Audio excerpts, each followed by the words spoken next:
শুরু থেকেই বিচ্ছিন্নভাবে যেটা হয়ে থাকে চিরাচরিতভাবে বিভিন্ন কেন্দ্রে এজেন্ট ঢোকা, এজেন্টকে বের করে দেওয়া, টুকটাক কিছু হয়।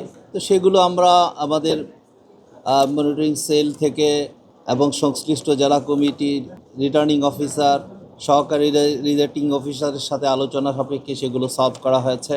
তো এর মধ্যে বিশেষ যে কাজগুলো ছিল সেগুলো আমরা ওনাদেরকেও জানিয়েছি, লিখিতভাবে রিটার্নিং কর্মকর্তাকেও সেই সমস্যাগুলো তাদেরকে জানিয়েছি।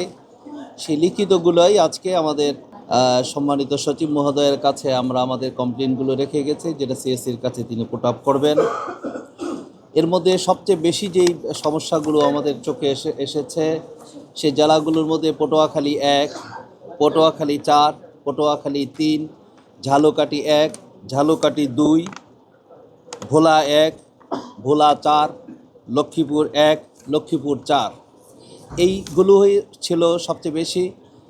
তো সেইগুলোর ক্ষেত্রে বিশেষ করে ভোটের অবস্থান যেটা হয়েছে, সারা দেশের চিত্রটাই ছিল লাঞ্চের আগ পর্যন্ত একরকম ছিল, লাঞ্চের পরবর্তীতে যে চিত্রগুলো চিরাচরিত যে চরিত্র সেগুলো সেখানে প্রকাশ পেয়েছে।